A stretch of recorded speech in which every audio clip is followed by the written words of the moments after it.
Certains le réclament déjà, l'Organisation maritime internationale par exemple, qui dépend de l'ONU, sécurité à bord, règles de navigation. Quelles sont-elles précisément aujourd'hui? Nicolas Luizet, Benoît Jourdan. Sur ce type de navire, en cas d'avarie, les décisions doivent se prendre très vite. Du rassemblement des passagers jusqu'à l'éventuelle évacuation, tout est codifié, encadré. Le capitaine de ce ferry nous en fait la démonstration. Donc là, je suis passager, la lumière vient de s'éteindre. Ah oui.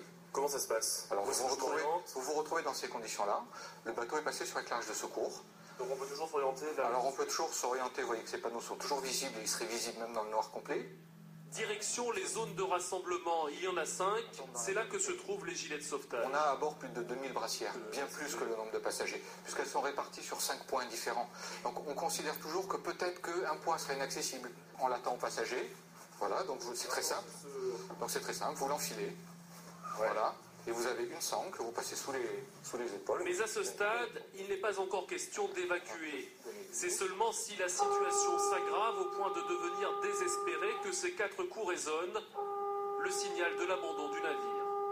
C'est vraiment que la situation n'est plus maîtrisée à bord du navire et qu'on estime qu'on sera plus en sécurité dans les radeaux et les embarcations de sauvetage qu'à bord du navire. Dès lors, les passagers doivent rejoindre ces embarcations, là encore, réparties en plusieurs points.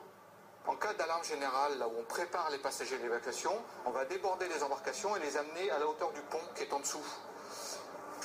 D'accord? Pour que les passagers puissent embarquer directement à partir du pont d'embarquement. Mais pour éviter un tel scénario exceptionnel, radar et cartes à l'appui, le capitaine et son second veillent à la navigation. Entre ce rocher-là et ce rocher-là, on voit qu'on peut passer entre les deux avec 180 mètres d'eau de chaque côté. Simplement ici, vous avez un haut fond qui est marqué à 9 mètres, qui est signalé.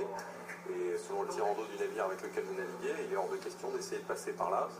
Et lorsque ces imposants navires s'apprêtent à rentrer au port, la capitainerie les prend en charge. À 4 km des côtes, le commandant n'est plus seul à bord. Lorsqu'il est dans la zone de pilotage obligatoire, il va ralentir, le pilote va monter à bord et là, il va effectuer la manœuvre d'entrée dans le port avec le pilote comme conseiller. Toutes les précautions sont prises, un abandon du navire reste donc extrêmement rare. Jamais la compagnie n'a eu à faire face à cette situation.